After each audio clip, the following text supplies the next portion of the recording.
Now remember, the offender must remain ignorant of everything. Everything. Because if he finds out, he's going to get mad. So, don't tell him you're leaving. Just leave. And when you get to your new location, then you talk about your mother, when you talk about child custody, child protective orders, restraining orders, divorce. If you divorce him or try to take custody of him, of the kids, while you're living with him, you're in trouble. You don't want to do that. Okay?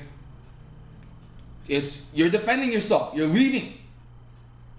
You don't have to worry about that. Go, call the police, call a lawyer and sit down and say, I ran away with my kids because my husband beat us. And don't be afraid to say that. Now, what if you see domestic violence happen?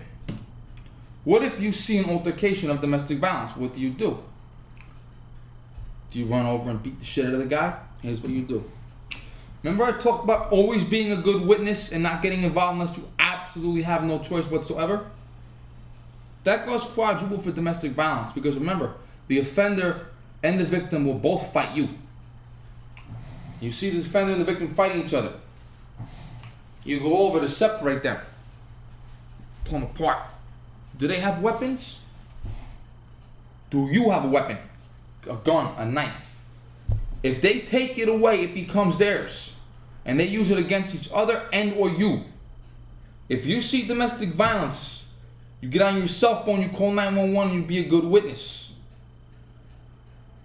If you see your neighbors involved in domestic violence, do you want to go over and beat the shit out of them? No. Do you want to grab a gun and run over to the house and get down, get down? No. Because the police are coming.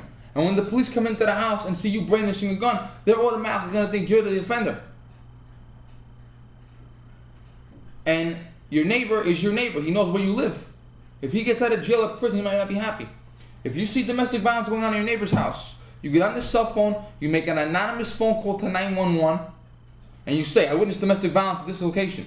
You could be a neighbor, or you could be a guy passing by the street. You remain anonymous. You say, domestic violence, this location, come immediately and deal with it.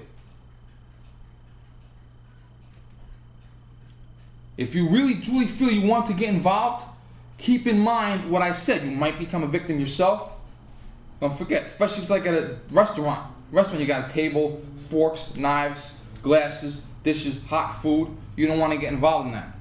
If you feel you need to get involved, and you don't want to listen to what I'm saying, you feel you need to get involved, maybe there's 4 or 5 people that want to help you get involved. Okay, if there's 4 or 5 guys that want to help you out in the domestic situation, you separate both people. You restrain both people. Tie them up, handcuff them, sit on them. But you restrain both people. Keep them down, keep them away from each other. You call 911 and say, I have a domestic fight, I need immediate assistance right now. And when the police come and see this, what do? You be a good witness. You don't say what you think, you say what you saw. Okay, say, these guys were fighting, I don't know why, boyfriend and girlfriend beating each other up, I don't know why. Me and 6 other guys went and stopped it, and now we call the cops, and that's what happened. You don't need to get personally involved. If it's domestic violence, the police will take over from there. If you have any questions, please feel free to tell me, ask me. If you want to know anything, I'll be happy to tell you. If you yourself are the victim of domestic violence, don't favorite this video. Send me a message privately.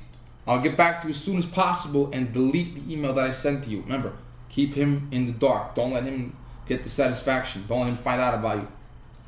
Okay, I'm going to cut short because I'm running out of tape. I think I'm running out of the battery again. Ugh. Alright, thanks a lot.